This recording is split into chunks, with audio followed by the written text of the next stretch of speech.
I'll do, if I share the entire screen, right, then you can just see everything. Oh, there you go. So we'll start this off with an invocation to the Sarpa deities for protection before we even begin. Even before we even begin with the family tree of the Nagas. Okay. Atha Sarpa Suktam. And now the chant seeking the serpent influences in one's life to be pleasant and benevolent. Brahma loke cha ye sarpa shesha naga purogamaha namostu tebhyas supritaah prasannas santu me sada. Those serpents of the realm of the Creator, Brahma, starting with Sheshanaga and others, prostrations to them, may they always be pleasant and benevolent towards me. Vishnu loke cha ye sarpa vasuki pramukhascha ye namostu tebhyas supritaah prasannas santu me sada. Those serpents of the realm of the sustainer, Vishnu, starting with Vasuki and others, prostrations to them, may they always be pleasant and benevolent towards me. Rudra loke cha ye sarpas takshaka pramukhas tatha namostu tebhyas supritaah prasannas santu me sada. Those serpents of the realm of the destroyer, Rudra, starting with Takshaka and others, prostrations to them, may they always be pleasant and benevolent towards me. Khandavasya tatha dahe svargan ye cha samashritah namostu tebhyas supritaah prasannas santu me sada. Those serpents who attained to the realm of Svarga during the burning of the Khandava forest, prostrations to them, may they always be pleasant and benevolent towards me. Sarpa satre cha ye sarpa आस्तिकेन च रक्षिताः नमोऽस्तु तेभ्यः सुप्रीताः प्रसन्नाः सन्तु मे सदा. Those serpents who were saved by Astika during the yajna named Sarpasatra, prostrations to them, may they always be pleasant and benevolent towards me. Malaye chaiva ye sarpa कर्कोटप्रमुखाश्च ये नमोऽस्तु तेभ्यः सुप्रीताः प्रसन्नाः सन्तु मे सदा. Those serpents who reside in the mountains, starting with Karkotaka and others, prostrations to them, may they always be pleasant and benevolent towards me. Dharma loke cha ye sarpa वैतरण्यान् समाहिताः नमोऽस्तु तेभ्यः सुप्रीताः प्रसन्नाः सन्तु मे सदा. Those serpents of the realm of Dharmaloka who gather in the river Vaitarani, prostrations to them, may they always be pleasant and benevolent towards me. Samudre chaiva ye sarpa patale chaiva sansthitāः namostu tebhyah suprītāः prasannaः santu me sada. Those serpents of the realm of Patala Loka and those who reside in the oceans, prostrations to them, may they always be pleasant and benevolent towards me. Ye sarpaः parvatagreshu dari sandhishu sansthitāः namostu tebhyah suprītāः prasannaः santu me sada. Those serpents who reside on the peaks of mountains, in mounds, holes, and crevices, prostrations to them, may they always be pleasant and benevolent towards me. Grame va yadi varanye ye sarpah pracharanti Namostu tebhyas supritaah prasannaah santu me sada. Those serpents who wander either in the villages or in the forests, prostrations to them, may they always be pleasant and benevolent towards me. Prithivyan chaiva ye sarpa bali sansthitāh Namostu tebhyas supritaah prasannaah santu me sada. Those serpents on this earth and those who are subject to worship, prostrations to them, may they always be pleasant and benevolent towards me. Rasatale cha ye sarpa anantadya mahavishah Namostu tebhyas supritaah prasannaah santu me sada. Those serpents of the realm of Rasatala, starting with Ananta and others, of great venom, prostrations to them, may they always be pleasant and benevolent towards me. Iti Shri Sarpa Suktam Sampurnam. Thus, the chant seeking the serpents to be pleasant and benevolent is complete. With that, we'll start our exploration of the family tree of these Nagas. Thank you. Yeah, my pleasure. So I don't know if you were listening to the names of the 12 serpents Mhm. they mentioned in that chant, but those 12, those names will come in handy, somewhere down the line here. Okay. Because let me start with sort of the Great Bear, the what is it, the Ursa Major constellation? There we go. This one. Are you able to see my screen? Yes. Perfect. So here, Ursa Major. So why does this Ursa Major matter, right? How to make this go away? Okay, there we go. Why does Ursa Major matter? You see, where's our Polaris? Here's our Polaris, right? Our pole star. Okay. So do you know why the pole star matters? No. So when you look at here, let's see, when you look at the sky, right? If you draw a straight line down from Polaris, you get the north. That's why. Okay. And in the old days, there was a different star. It was called Tuban, I think. Tuban, this one. Tuban, okay, was the one where if you would put, like draw a line down, that is true north. Because you can't find north-south from the sunrise. Right. Because, the East and west. Yeah, and it goes down south and north, and so it's like southeast or northeast is sunrise. So that's why, like, for navigation, you need, in the old days, you needed Tuban was the one who was the pole star, right? Okay. And now Tuban comes in handy when I explain the family tree of these guys. Okay. Of the Nagas, of the dragons.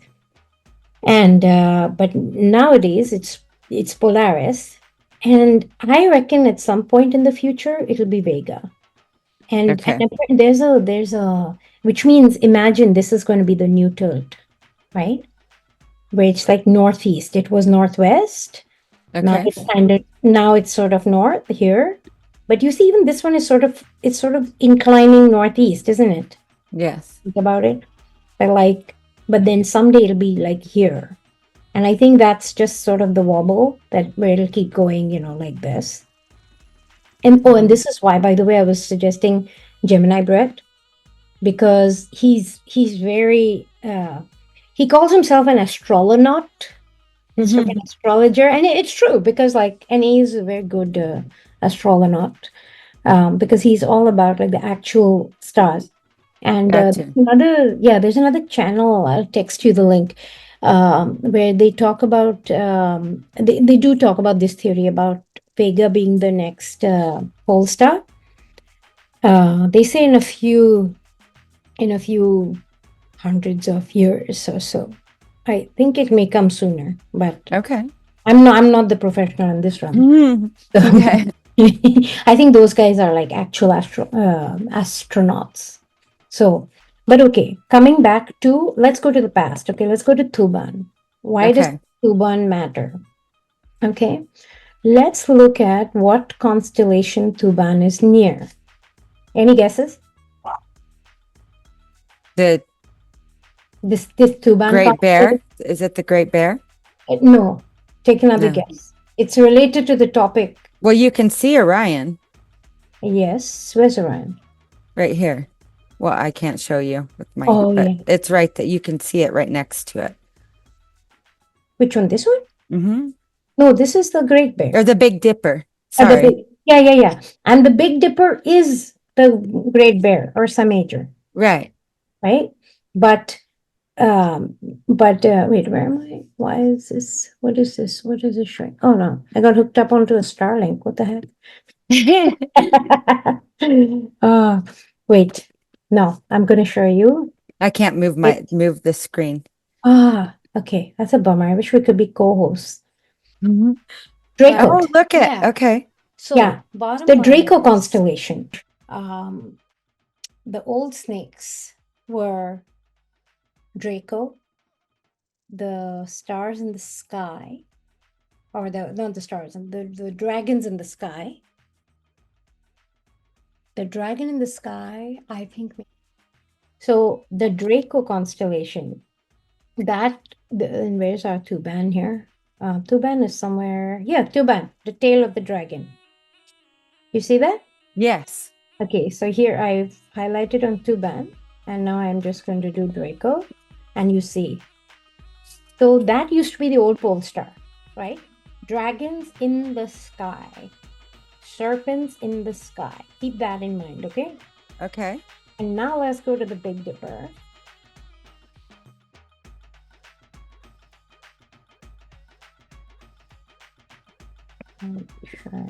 Yeah, okay, this one here, right? Okay. And our new pole star is this guy, Polaris, right? Okay. But let's stick with the Ursa Major. And you see all these stars. I'm going to just highlight their names real quick, okay? Al-Qaid, Mizar, Alayat, Megrez, Fekda, Merak, and Dubé. And then if you look at it this way,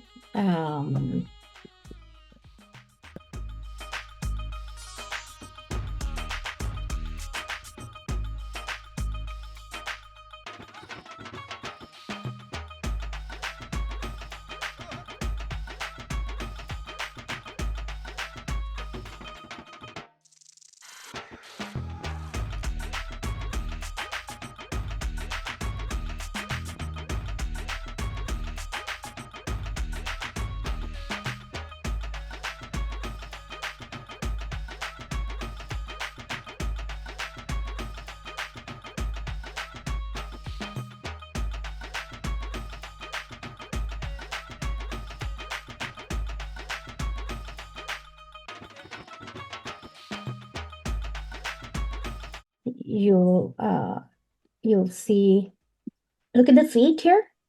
Yeah. You see how you see these two, like these little two and these little two? Yes.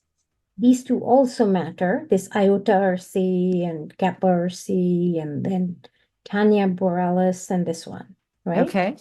Now, why do they matter? When you if you convert these, and I don't know how to do it on the computer, I know how to do it on my app. If you convert the mythology of these from the Western names, if you convert it over to the Indian Vedic system, you will see one of the goddesses slash wives consort of one of the people in this family tree.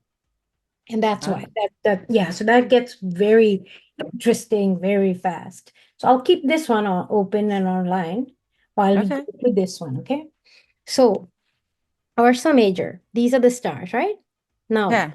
my star is a how do you pronounce it? Spectroscopic binary. You aware of this one?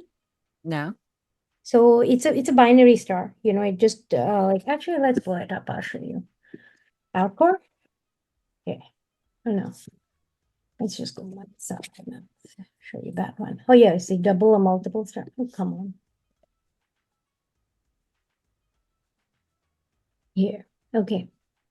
So you see this?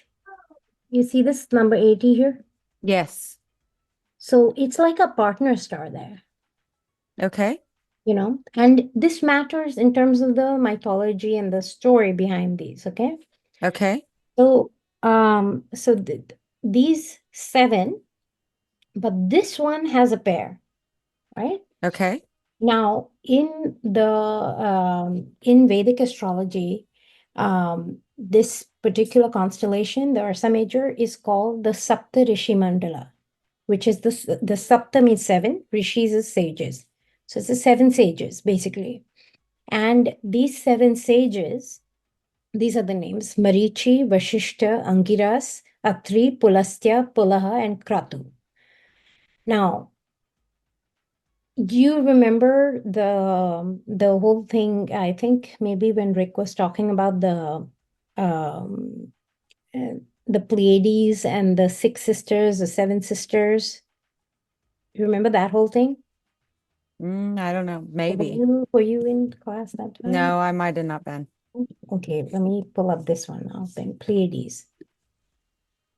Now, okay, here. So these are like known as what, the 6 sisters, the 7 sisters, or something like that, right? Okay.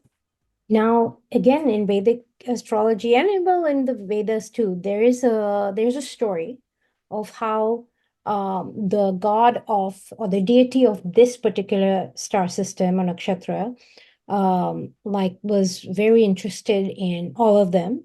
And so he disguised himself or something. Yeah, he disguised himself to look like each of their husbands to be able to be with them. Okay. But the only one who he could not trick was the one star called Arundhati. Okay, sound familiar? This one, Okay. right? Like this one has. So these are the 7 sages, right? Okay. Arundhati was the only one who he could not fool. Now, Okay. when the sages discovered that, they basically threw out their 6 wives, and the wives were, even though they were the ones who were actually tricked, right, by Agni, still, it was like, well, only your devotion is perfect, so only you get to remain. So that's the sort of how this binary pair in this Saptarishi is explained, and how those 6 stars, which if you think about it, and the fact that the star Algol and all that mythology too, that story behind Algol being beheaded after she got raped, it's like, wait, what? Shouldn't you actually rape the Neptune god rather than the chick who he raped, right? Right. It doesn't make any sense. But so it's that same, like those 6 who were exiled, even though like they didn't actually do something wrong, it was Agni who actually tricked them, if you think about it that way, right? Right. But in any case, so that's the explanation for sort of this binary pair here, where Vashishta is, right? Okay. In any case, for the family tree of our snakes, dragons, sarpas, nagas, these do not, well, they do matter, but they don't matter as much as this guy up here does, Marichi. Because one is okay, so Kashyap is the son of Marichi. Okay, so you notice over here in the Gotra rishis here, a Gotra, are you able to see my last? Yeah. So the Gotra rishis are the sort of lineage ones, yeah? Uh-huh. Now, Kashyap is the son of Marichi. Okay. And that's why his name here, among all the others, it's replaced now here with Kashyap instead of Marichi, you see? Okay. Uh-huh. But now, when you go, and now here in this table, I've sort of explained which, where the sources are. So these were the Gotra rishis. Then in the Brihad Nyayak Upanishad, it sort of remains that way, except like you'll see some have changed, like Brighu is now Jamadagni. Okay. And here it's still Vishwamitra. Vishwamitra remains the same. In the Jaimini Brahmana and the Brihad Nyayak Upanishad, some of the names, some of the lineages, the words are different. Okay. Right. There's also some correspondence to the planetary nature. Like I'm a little bit iffy on certain ones, like so for example, okay, like Gautam Buddha, right? Okay. Buddha is also Mercury. Okay. So this word Gautama, right? That sounds an awful lot like Gautam Buddha. Okay. So that I was wondering, oh, could this be Mercury? Then this one, Agastya. Now, I don't know if you remember, but in that story of the video of Shatabisha, where I mentioned that you can't talk about Shatabisha Nakshatra and Varuna without talking about Anuradha Nakshatra and the Mitras, right? Because it's Mitra Varuna. Right. There was a story about the Agastya and who else? There were two sages, right? I want to say his name was in V. So it Yeah. made these two. But and then you see how these two also then would this be Mars related? Could be, maybe. I don't know. This is it's the other ones are very like the other planetary natures are very clear in my head, right? But I haven't been able to understand whether I could correlate the Mars planetary nature to this lineage or not. Right. Because and there's another reason why. And the reason why is when you go into Stellarium and you look up Agastya when you change the settings and do Indian, Right. you look up Agastya. Agastya is actually the star Canopus, right? Okay. Yeah, I'll show it to you. Yeah, Agastya. Agastya.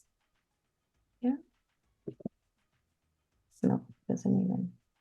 I'll have to do Canopus here. Well, let's see. Will I be able to change settings? Oh, wait, okay, maybe. No, it doesn't. Do you know how to change settings on this thing to make Not it? on Oh, yeah. the app, but not on the Yeah. Well, okay. Anyways, if you look up Canopus and then on the app you change it, right? You'll see that this one's called Agastya. Yeah. Okay. Okay. And now here's the interesting thing. Like, let's look at the neighborhood of where this Agastya is sitting, okay? If you see here, that's Eridanus. Okay, you see that? Mhm. Eridanus, right? And like, see how close it is, right? Yes. Then see reticulum. Oh no, reticuli. Constellation. Yeah. Here. See how close to Canopus? Right? Yes. Okay, so now let me go back. Okay. I feel like maybe this is not all coming together yet, but it will. Yeah. Well, we have time. Huh? We have We time. have Okay, plenty of cool. time. Okay. So, um, so Kashyap is Marichi's son, right? Yes. And Agastya is the son of Kashyap. And Agastya, well, and here's where it kind of gets tricky because Kashyap in Indian tradition, like if you are like me, if you're Catholic, you don't get any, like you're not part of these seven. Okay. And the by default one is to get Kashyap. Like if you're a quote unquote foreigner or like not of a like a Hindu lineage of the seven, by default you get Kashyap. And Okay. everybody who's foreign slash strange is also associated with Rahu, with the Okay. North. Okay.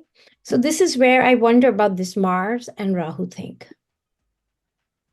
Okay. Where, you know, because that's sort of the lineage of how it goes. Okay.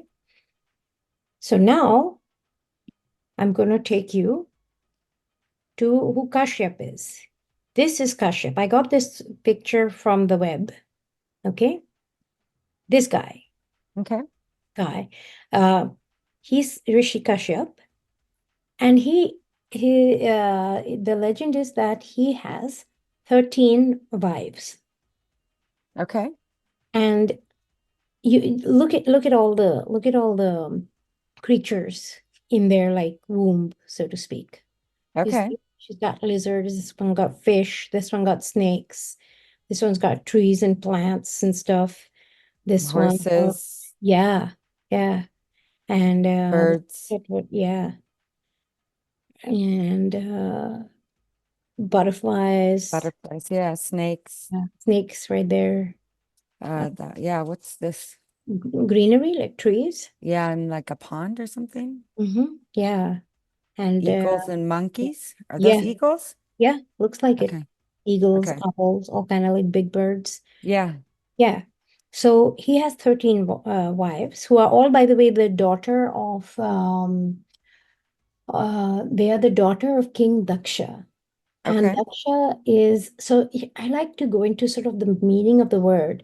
The word Daksha means focus. Okay. And it's like each word, right? Even like if I pull up what the names of each of these daughters is, they are basically like character traits almost, you know. So that I think is pretty fascinating. But now Yeah. here's a more detailed one. This I got, I wish the girl's name was written on here because this was written by, this thing was drawn by some girl on Facebook. Wow. Yeah. The detail. Yeah, yeah. Because look, and it's got everybody and they, oh yeah, this one has all the names of everybody, okay? Now here, I'll zoom in a bit. So there's Surasa. Okay, what does Surasa sound like? Like from Greek or whatever. I don't know what Yeah. Circe, Yeah. So, yeah. Huh? right? Yes. Yeah. So Surasa, I think it sounds like Circe. Okay. It does. Yes. It does. Yeah. Absolutely. Yeah. So, and she's the mother of the sea snakes and the sea monsters. Then there's Kadru. She's the mother of the Nagas. And I'll drill down deeper into this one, the Nagas one, because Okay. this is sort of where it really goes, you know. Uh, Okay. but Takshak, Vasuki, uh, Nahusha, and Ananta. Okay. Then, Krodhavasha. Now, Krodh means angry, by the way. Oh, okay. So, like, that also tells you something, right? But oh, check this out. Kadru. Now if you hear the story between Kadru and like Vinata, like the sister who she would compete with the most, Uh, it sounds like cadre almost, you know, like cadre, like a yeah. cadre of like a level, the hierarchy. So this one sounds like Cersei. This one sounds like a cadre. Krodh means anger. And she's the mother of 14,000 Nagas and Krodhavasha Rakshasa. Now, Rakshasa people, they translate it as demons, but Raksha actually means protection. And so I think it's actually like a protector demon, protector Yeah. demon, not a quote unquote demon. But, Gotcha. yeah. Then Khasa. Hey, isn't there like a language in South Africa called Khasa? Have you I heard of don't that? I I don't know, but there's yeah. CASA workers are when you said protector, they're the CASA workers are the child advocate something. They work for like CASA centers. They're the advocacy workers for the children's centers. Wow. And look at her little Khasa boy there. I don't know. Mother of Yakshakas and Rakshasa. Yakshas and Rakshasa. Yaksha is like a half and half, like um like they're not quite demons, they're not quite yeah, they're sort of in between, like Okay. They're then crossed. Danu, huh? They're crossed. Yeah, but they're more so for example, like if you in like magical or astrological magic also, if you like make offerings to yakshas, like they give you results much faster, Okay. but like you also don't know what else you're signing up for. Okay. It's like kind of like, okay, be careful. Unless like, you're like you're very determined and you don't mind or don't care which whatever else happens. Um, but yeah, then Danu, mother of the Danavas, such as the Paulamas and the Kalakeyas. Okay. There's a lot more again on Danavas too. Diti. Okay. Now, I want to show you Diti and Aditi because these two, like this is a bit wearing off from like, so the snakes and the nagas, right? You see this Mhm. last girl here, Vinata Yes. and Kadru.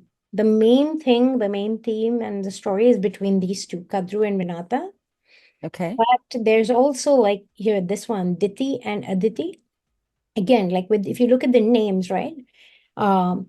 Diti is divisions. Aditi is undivided. Okay.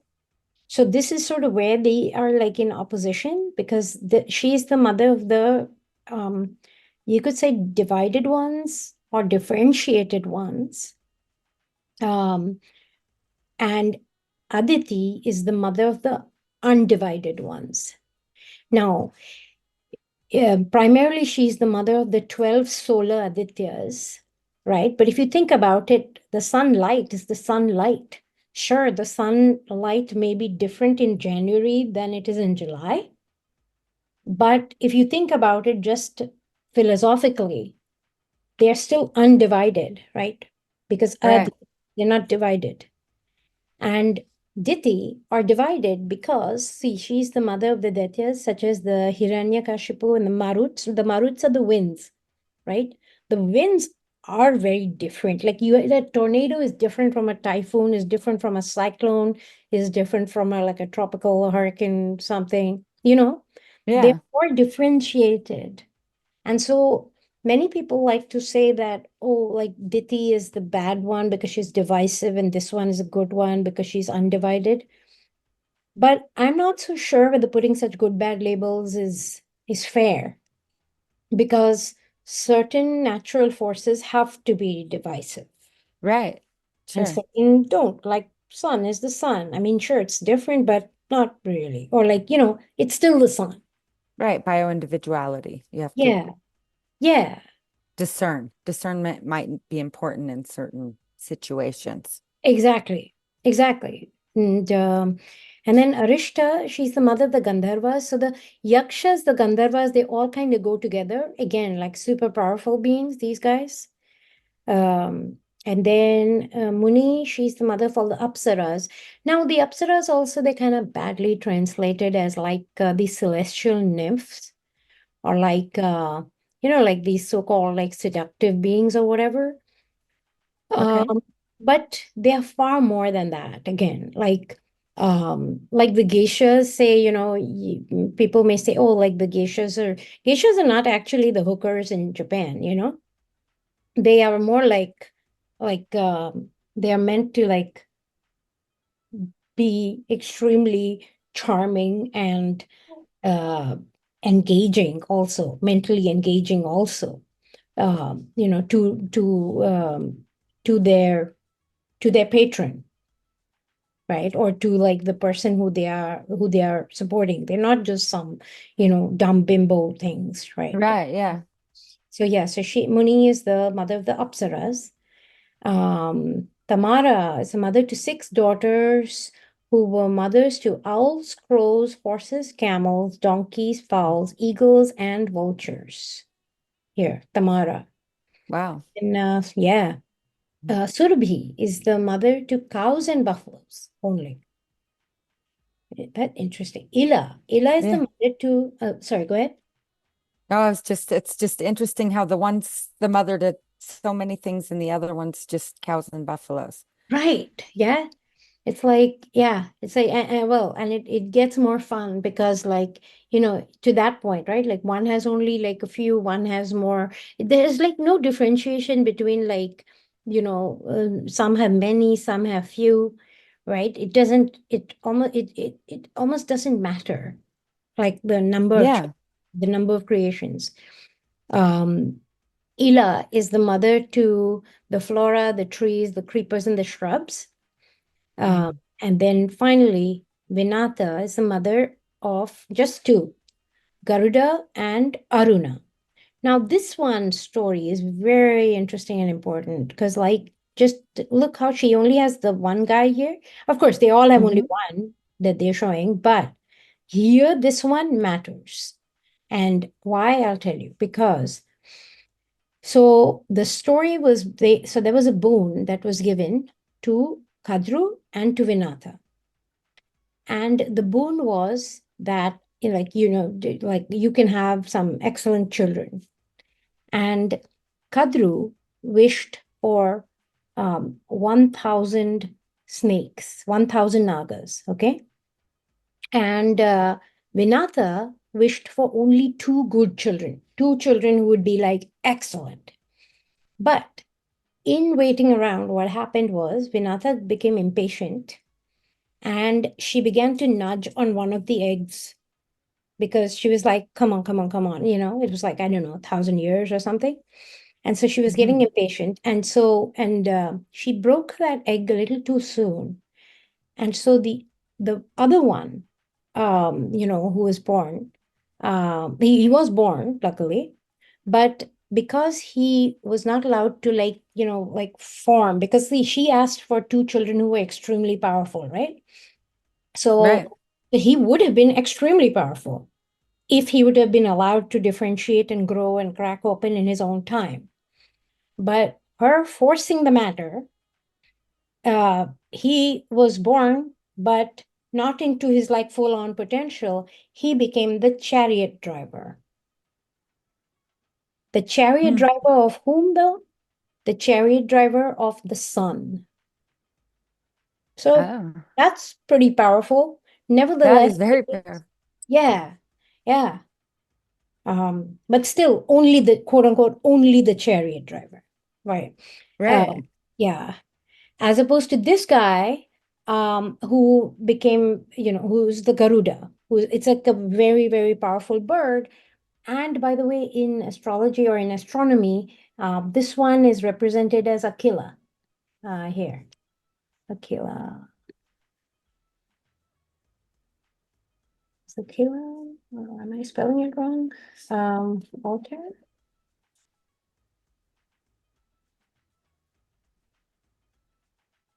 Aquila constellation, right? I don't know. I'm not spelling it right, I think. Uh, no, I'm definitely spelling it wrong. Oh, yeah, there it is. There it is. A Okay. Aquila constellation. There we go. You see that? Uh-huh. Oh, yeah. Uh-huh. Yeah. So that's him up there, the Altair star and the Aquila constellation. And this is where, like, there's that, like, well, this is not the entire reason why there's like a lifelong hatred between the eagle and the snakes. That's a different story, but I'll get there in a minute. Oh, yeah, we were going to do the mantra, which I did before. Okay, and I think I was planning to, like, this is where I didn't get that far, but I Okay. was planning to, like, in this PowerPoint, insert each and every constellation here. Okay, now there are some where I didn't, I was not entirely sure which constellation it, like, it corresponds to. But the few that I knew, I've put them here. Okay. And now, by the way, okay, so we'll look at these 12 names and then I'll stop screen share and then we can talk. Because I'm like not seeing you here. So, you see here, okay, so in many of the sort of main Naga stories, right, you get these 7 here, okay? If you look up Okay. on Wikipedia or like some of the pictures that I downloaded, that I'll put all that in the Excel, in the PowerPoint pictures and everything properly, and I'll show it to you. But there's mainly these 7.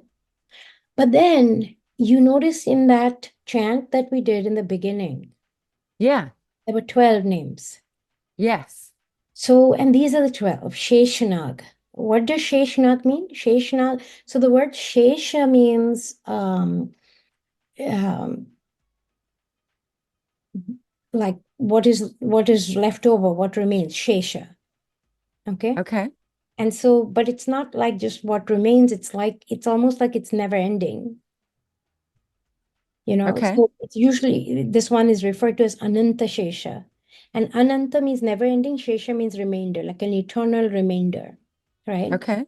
And that one corresponds to the constellation of Andromeda, which is in well, sort of. It's more like Uttara Purva Bhadrapada. So it's like, I want to say it's more like Andromeda and the guy next to it, Pegasus and Andromeda, Okay. both of them, sort of. Now, Vasuki is another one that has, Vasuki has a Nagamani, and Nagamani is nothing more than a calcified venom gland, which is, fascinating in and of itself. Then Takshak was killed by an elephant, and I don't know what constellation Takshak corresponds to. Ekpad, but I have a theory of this one of Takshak also. I'll tell you later. Aja Ekpad is this one. This one, I think, has a lot of correlation with the volcano ones, or Okay. the Purva Bhadrapada one. Now, Astika is the son of Mansa Devi, and I think this one corresponds to reticulum, and I'll show you why. Actually, if you look in your app, you'll see that Mensa constellation is right next to it. And so I think Okay. Mensa, Manasa, sort of.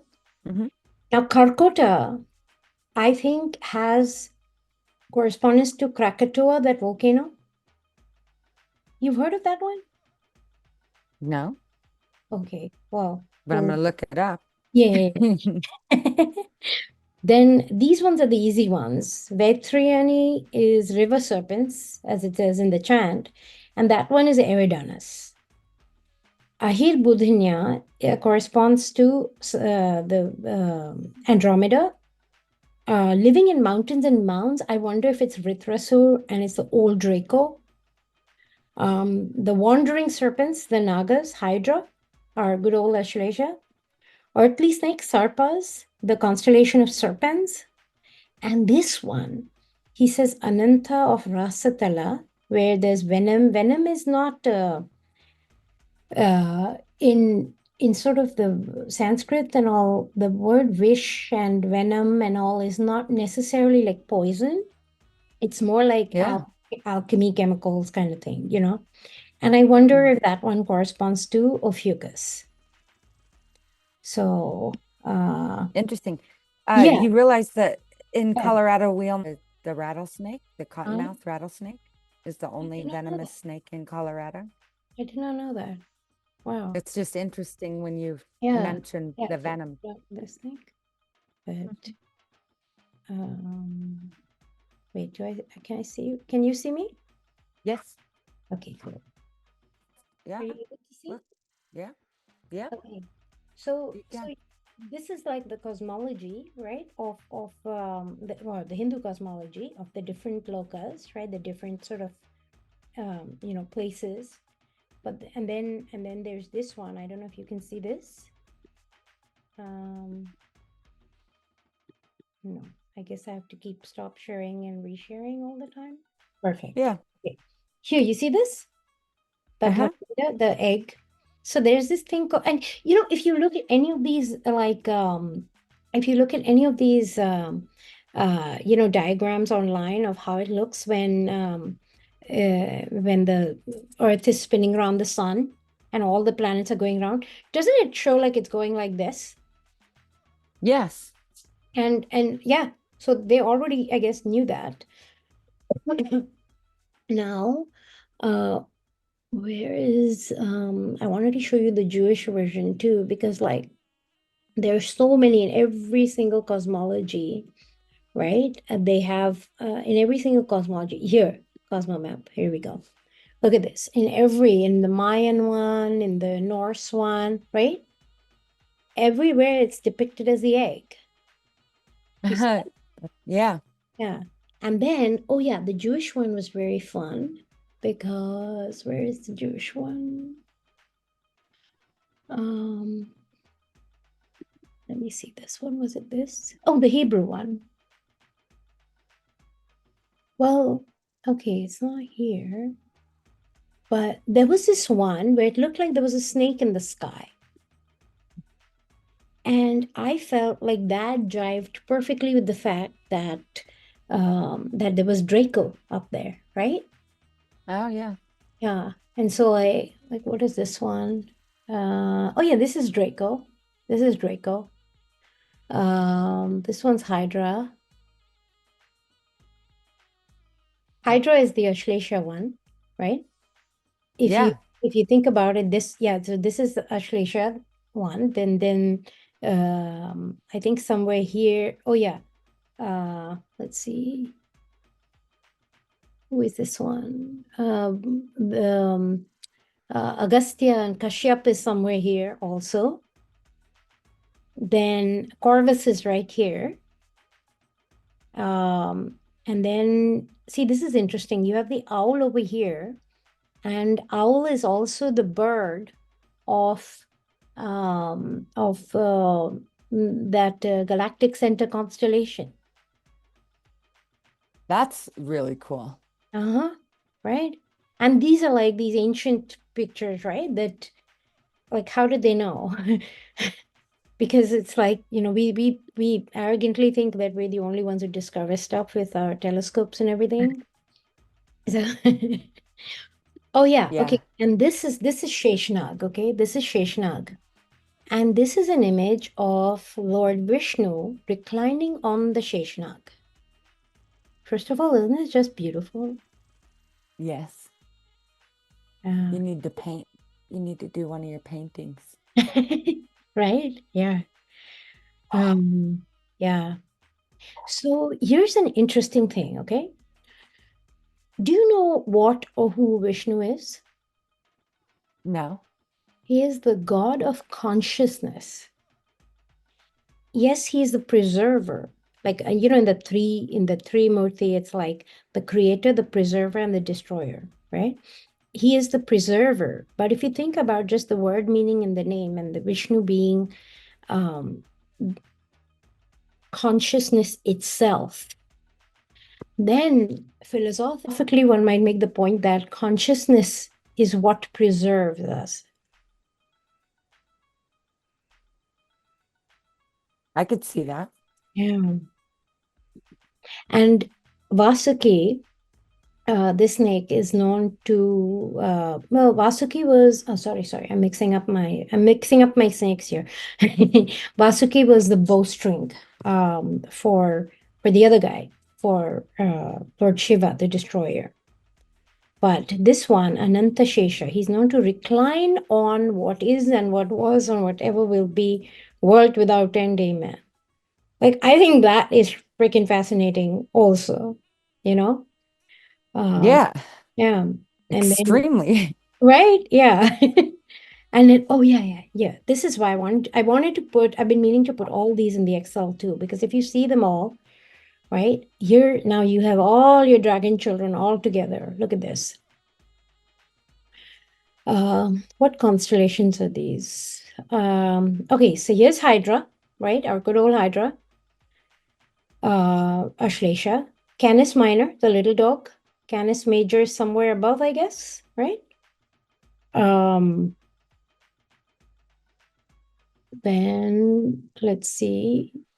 Where is our Eridanus, right? Eridanus right here. Yeah. River serpent. And here's Orion with his 3-star belt, right? Yeah. Yes. And anyways, I'm trying to see which more. And I found it. The Jewish Cosmo map. This was very interesting. Okay. Yeah, check this out. Because I'm trying to see, well, in the picture that I saw, maybe, okay, this resolution really sucks, but there were snakes in the sky in their version. There were snakes in the sky.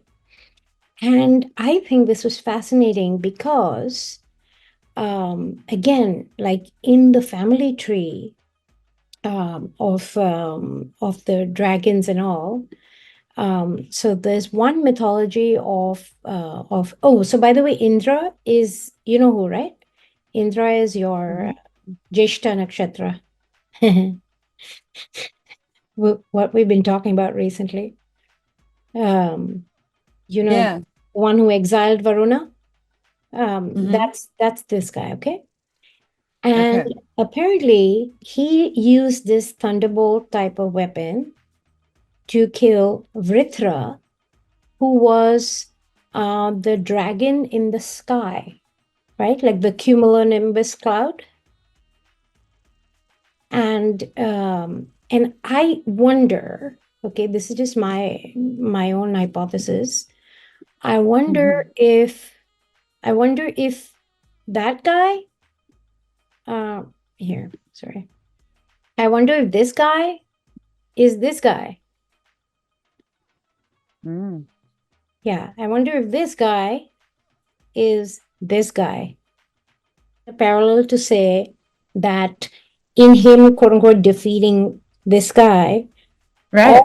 all it means is the age of people looking at Tuban, which is the pole star at that time, is over, and now we are at Polaris. And it's nothing more than that.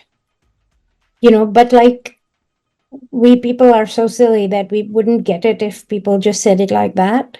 So we have to make up these stories of like, you know, he defeated this dragon, and so now this dragon was no more.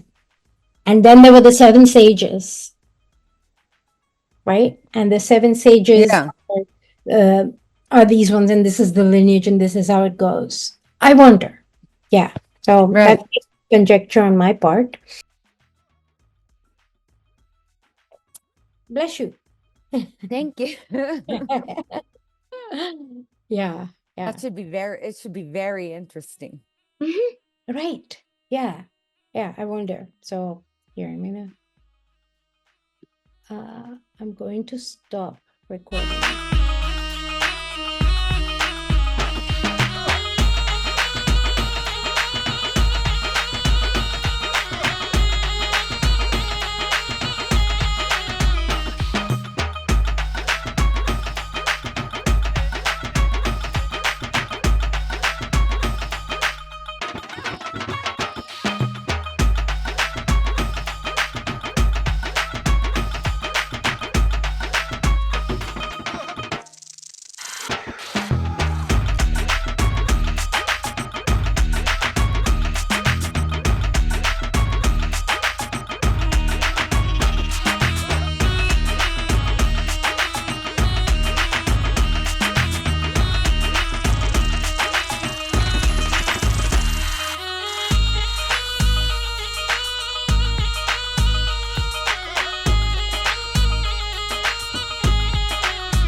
Hi everyone.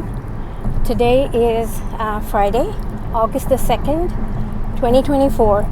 And I am recording this because I guess some portion of the audio of the recent Dragon Naaga Sarpa family tree / lineages, that video of mine, some of the audio wasn't that great, and I figured instead of trying to re-edit that one, I would just go over quickly and sort of in summary form some of the things that I was stating there.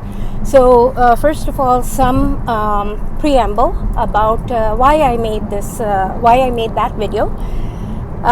So one of my classmates was interested in sort of exploring if there was any relation between the Naaga constellations, or the serpent-like, or the dragon constellations, because this was in tropical astrology, and what I practice is Jyotish. So the question was, is there any correspondences with like dragon-like constellations and volcanoes and such? And the thing is, I know that in Vedic lore there is plenty of that, and there is a lot of correspondence with that. So I figured, hey, you know what? I let my classmate know. And so since we didn't, or since our teacher didn't want to go into it like in too much detail at that time, we decided, I said I would take it offline, and that was my offline attempt to do so. So please note that I feel like I'm still researching this, so don't take what I say as gospel. Use your own mind, and as one of my amazing teachers, Miss EveJi Mendoza, who doesn't practice Jyotish anymore, as she always began with, she'd always begin with the prayer, which I already did beforehand, before recording this one. But she would always begin with the preamble, "May you be protected from my ignorance." So if there's anything that I say here that is, not aligned, may it not reach you. And so with that, I'll begin. So I began sort of with the old dragons, right? And how do you even introduce the concept of the old dragon? That would be with the previous pole star that we had. And that old pole star, because the pole star changes with the wobble of the earth. And I think the video or the audio of my presentation where that portion of the thing went off or was like not audible, was actually this section, interestingly, where I'm also having road blockages or merging things. But anyway, so what I was explaining there with the help of Stellarium, and giving credit to the astrologer. He is an astrologer too, but astronaut Gemini Brett, who actually first introduced me to Stellarium, and Stellarium is just wonderful. So go on stellarium.org or .web, regardless if you Google the word, you'll find it, or just go to my other video and see at least the visuals over there, because the wobble of the earth is how our pole star changes. And the reason why the pole star matters is because once you've determined a pole star for that time, your time space continuum, right? The pole star, if you just look at it as on the horizon, like if you're a sea navigator, you take the pole star, whichever is the pole star, whether it's Tuban, whether it's Polaris, whether it's Vega, whatever it is, you anchor onto the pole star, and then you just draw a line down, and where it lands on your horizon, that is true north. That's how you navigate. Okay, and if there's one thing I'm really good at in my life, it is navigation. Because I know a lot of times people do not expect a female to be a good navigator, but I am a good navigator, knock on wood. and thank God. So, but that's how you find out true north. And so this is where the pole star matters. So now back in the, in the, like, I guess, Egyptian time, long ago, the pole star used to be a star called Tuban. If you want to see where that is, see the other video with the graphics, or see the, go to Stellarium and find Tuban. Now, when you look at Tuban, it sort of comes in the tail of the Draco constellation. Draco. Now, here's what is interesting. Draco constellation is, it's like it's above the Big Dipper or Ursa Major, the Big Bear, Big Dipper, Ursa Major, and in Vedic astrology and in Jyotish it's called Sapta Rishi Mandala, and Sapta means 7, Rishi is the sages, so it's a 7 sages, and it is believed that all of us come from that lineage of those 7 sages. Now there is an 8th one also introduced, and here's the interesting thing: the 8th one is Canopus and is called Agastya, which is on right on the other side, like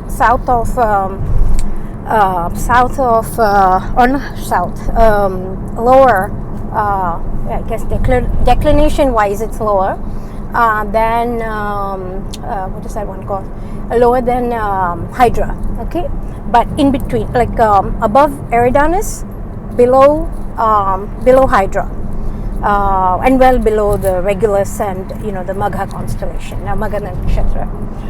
So that's sort of where Agastya is. And so then in my presentation, actually let me go back to Draco and to Tuban. So many of you may already know the story about Vritrasur, the dragon of the sky, who's also associated with the I can never pronounce this word, God help me, cumulonimbus cloud.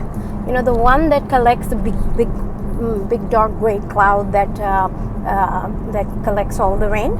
So it's also associated, this honor it, but this being is also, this sky dragon Vritrasur is also associated with the cumulonimbus cloud, and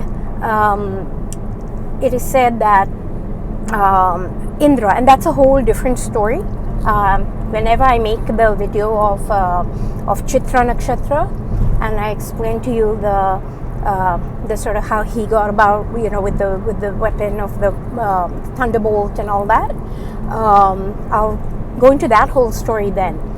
But essentially, the story is that Indra, at the time he was Prajanya, before he became Indra, or because Indra is like a title more than an actual like it's a designation rather than the name.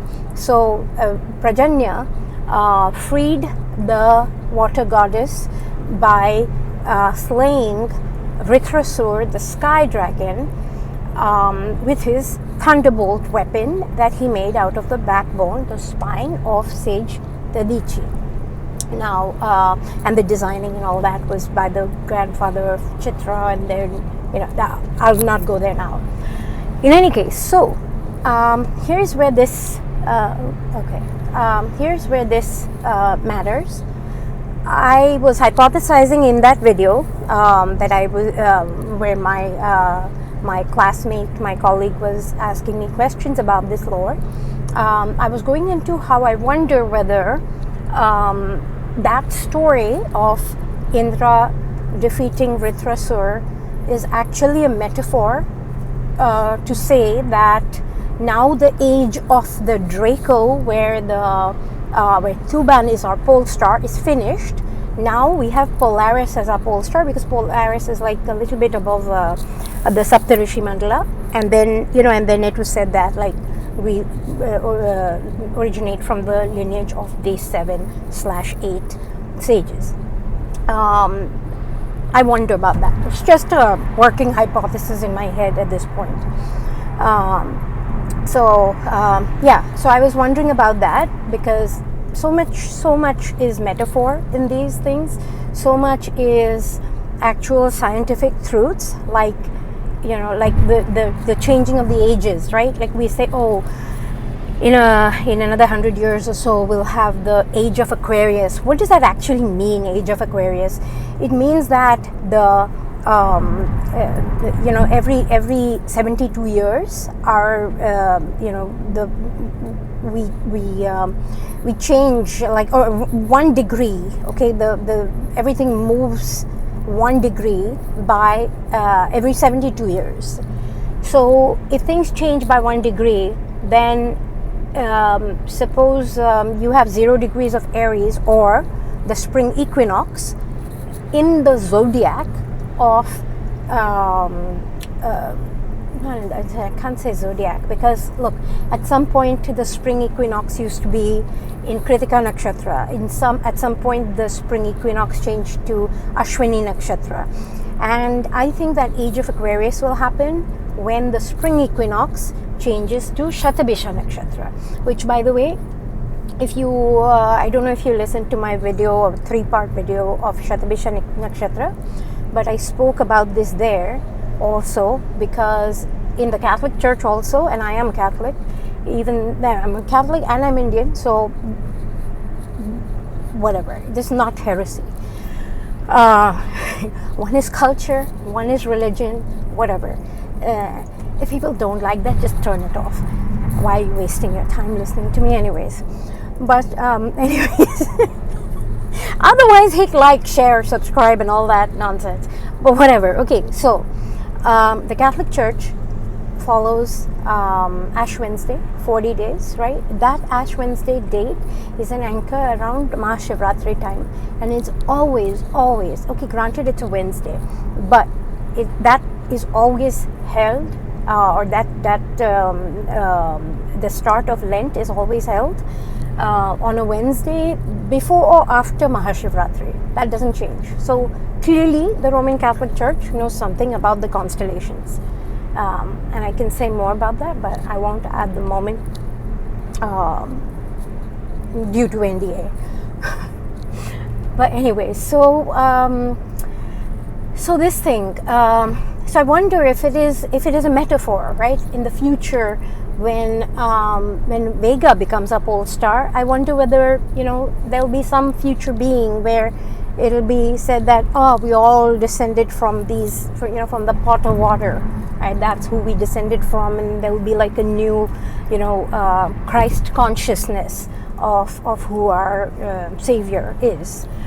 Because there's a lot of metaphor even in the Jesus stories in the Bible. In the Old Testament there's plenty, but even in the Bible, even in the New Testament, even in all the things that Jesus has said, there is plenty of correspondence to astronomy, to the stars, to the constellations. For example, quick sidebar here, the 2 loaves and the 5 fishes, right? 2 loaves, Revati Nakshatra, the constellation of the fishes, Pisceum constellation, yeah, not Pisces, the zodiac sign. That's a Earth astrology concept, and Earth astrology is a Gemini Brett word. You should look him up on YouTube. He is an amazing astrology teacher and an amazing astrologer as well. I have actually bought songs from him because he designs, he composes songs, and then another guy plays them, or maybe the other guy designs a song, but Gemini Brett comes up with what the soul song is like.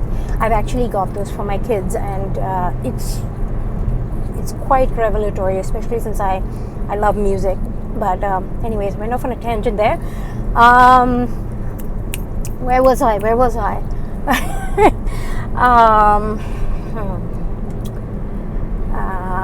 Turning of the ages, no. Oh yeah. 2 loaves, 2 fishes and 5 loaves. 5 is the constellation of Hasta, which is in the Virgin, who is holding the 5 sheaves of wheat or something, right? That's the 5 loaves, people. That's the 5 loaves, and the 2 fish are the Pisceum constellation. And if you see those two, they are like bang opposite each other. the same way as back in the way old days in the Persian era, like when they said that, oh, it's the age of, like, you know, this thing about like the bull and the scorpion, and you know, the eye of the bull, and this guy from you know, the southern nakshatra, like shooting his arrow and slaying the bull. That was the end of the age of the bull, meaning when the spring equinox was no longer in the constellation of the bull, but now the spring equinox had changed to the ram. And then when Jesus died, you know how there's so much stuff in the Bible about, like, you know, the sacrificial lamb, but the lamb was slain, right? That's like the killing of the lamb. Now it's the end of the age of Aries and the start of the age of Pisces, or yeah, the age of the ram, end of the age of the ram and the start of Pisces. Next one will be Aquarius, and that one will be, I believe, in around Shatabisha time, or like or when the spring equinox changes to Shatabisha. But in any case, back to this thing with the lineages of the dragons. So the one of those dragons is Thuban. Okay, now the Saptarishi Mandala. Okay, the 7 stars and the 7 rishis are Marichi, which corresponds to Alkaid, Vashishta corresponds to Mizar, Angiras, which corresponds to Alayab, Atri, which corresponds to Magrez, Pulastya, which corresponds to Fekta, Pulaha, which corresponds to Merak, and Kratu, which corresponds to Dube. And then Canopus is our word for it. And if you change the settings on your Stellarium to Indian Vedic, it'll say Canopus is Agastya. And here is where it kind of becomes slightly open to interpretation on my part. When you take the Gotra Rishis are sort of your lineage. Okay, now Marichi's son is Kashyap. But now, so I'm taking a bit of a leap here in saying, okay, is Canopus actually Kashyap? I don't know. Then Vashishta remains Vashishta, Angiras becomes Bhardwaj, Atri stays Atri, Pulastya becomes Gotama.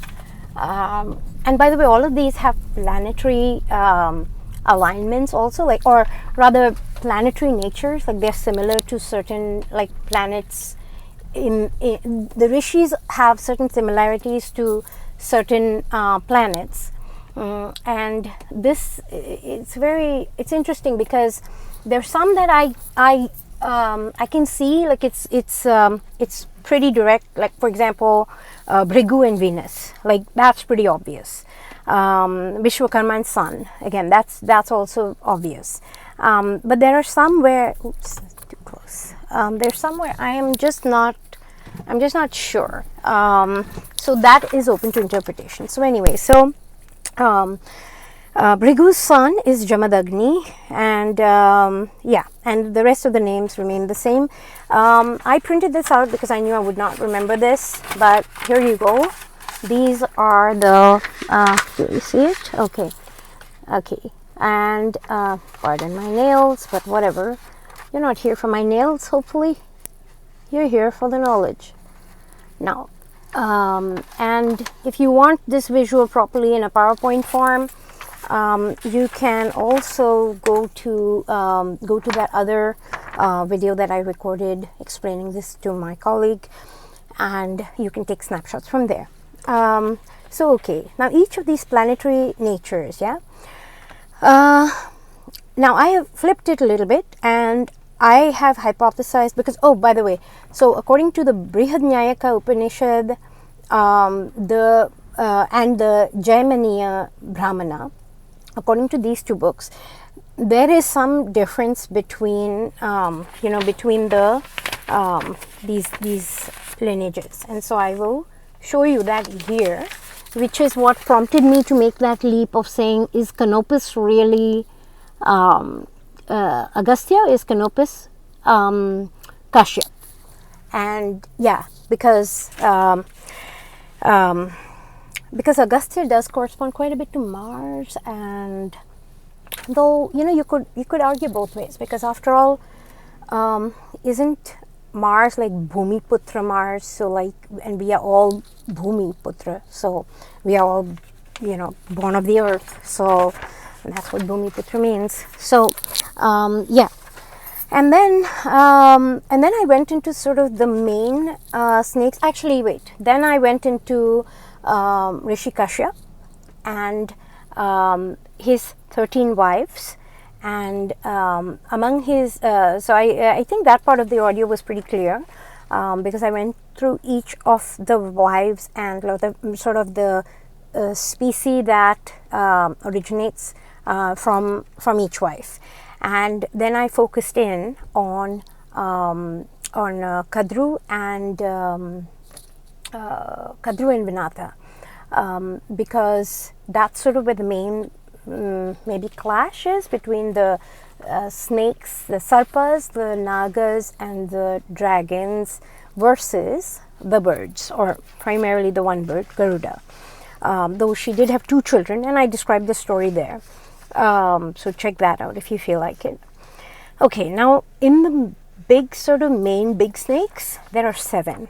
I find it interesting that everywhere there's like this 7 thing and this 12 thing going on. I'll read out the names of the 7. Vasuki, Anantashesha, Ahidevtas, Ahidevtas, Aja Ekpad, Ahirbudhinya, Manasa Devi, and the Manasa Devi's child Astika, Takshak, and Rishi Arbud. And then one interesting thing that I wanted to mention in that video, but I kind of forgot during the flow of the conversation, is that Vasuki is the bearer of Nagmani, and a lot of people, like, they try to sell this Nagmani and all that. No one knows if it's really genuine or whatever, but I looked into what this Nagmani actually is, and it's actually a calcified venom gland, okay, in the forehead of the, or wherever the snakes hold their venom. I believe it's in their forehead somewhere, where they, when they put out their biters, their teeth, fangs. So this calcified venom gland, I invite you to consider the calcified venom gland as a metaphor for someone who is very capable, but who knows how to keep their sword in their scabbard, so to speak. Like in the Bible, there's a thing, the meek shall inherit the earth. And what is the meaning of the word meek really? Okay, like, don't think meek means like some sissy, person. No, the meek person is somebody who has a sword, who knows how to use it, and chooses to keep it in the scabbard. That is the meaning of the word meek, really. So someone who has teeth but will not bite. And so this calcified venom gland is like, this person has been able to like control their ability to unleash on someone to such an extent, and that is why they're powerful. That's why Vasuki is so important and a powerful Naga. Ananta Shesha, I wanted to mention that the meaning of the word Ananta is unending. Shesha means remainder. Interestingly, that's like the alpha and the omega, if you think about it. Wow, this is pretty cool. A bee came outside and began to buzz on my window. Interesting. Hello, Rahu. Aja Ekapad is, I believe, around Pegasus constellation. Ahirbudhnya is, I believe, around Andromeda constellation. Mansa Devi, there is a constellation called Amensa. And again, all these you can look it up on Stellarium and just put these constellation names, you'll see it. When you see it, if you want to look at the visuals on my video, on my other video, you're welcome to do so. You can even take snapshots. These are all pictures that I've seen on Wiki and on, on the internet anyways. Like, none of it is like some original creation of mine. These are just things I have gathered and trying to make sense of and putting them together in a coherent, or maybe I don't know about coherent, That's kind of like beauty lies in the eyes of the beholder, even coherence lies in the eyes of the in the brain of the understander. But I just tried to put it together because a lot of these things are mentioned in Hindi, in Sanskrit, in Vedic lore, very like casually, and just like this. If you're raised in India, you know this. But a lot of times here, at least in the States or Western folks, don't know this. So that's why I figured I would just explain it in a way that ties it to constellation, and you can look it up. Because a lot of this, I mean, not a lot of this, all of this, Jyotish is not woo-woo. It's a science. It's a sacred science, but it is a science. So, and a lot of times scientific fact is spoken of in metaphor, and so that's why I wanted to make these kind of videos. Now, what I closed with, or rather here, this one, here, this table that I have here is, hopefully you can see it. If not, just pause, zoom in. This video, I mean this picture here, I do have one table like this in my other video, but these are the 12 Nagas. So the other one was 7, which I just spoke of. These are the 12, and these 12 were the same ones who were invoked in the opening prayer and chant that I did not attach this time. I only did it for my own personal self before even beginning this recording. But it's in the video, it's in the other video, and the source for that chant is the Sanskrit Channel. Do check them out. They have a lot of excellent stuff that they're attempting to make more accessible to Western folks and to people who, even Indian children who are like not very exposed to all of this. So in that I mentioned sort of like, okay, so Sheshnag is what remains. I believe that's the Uttar Bhadrapada nakshatra. Vasuki, Nagmani bearer, calcified venom gland, I just spoke about that. Takshak was slain by Indra. I wonder if that's correlated with Draco, or if it's correlated with Ophiuchus. Not sure, because Ophiuchus and the snake that's near there, serpens, that's also like there's a correspondence in Catholicism with Saint Michael and that snake that's under his foot. So there's so much similarity everywhere. It's pretty astonishing. Ajay Ekpad, who attained Swarga during the burning of the Khandwa forest, and that's why I'm wondering, the fire correlation. Asika, in bracket Mansa Devi, because Mansa Devi is basically the mother of Astika, and I believe that one goes with Reticulum constellation. Karkotaka, sorry, I misspelled it there. Karkotaka is the correct name of this snake. Vaitriyani is the river serpents.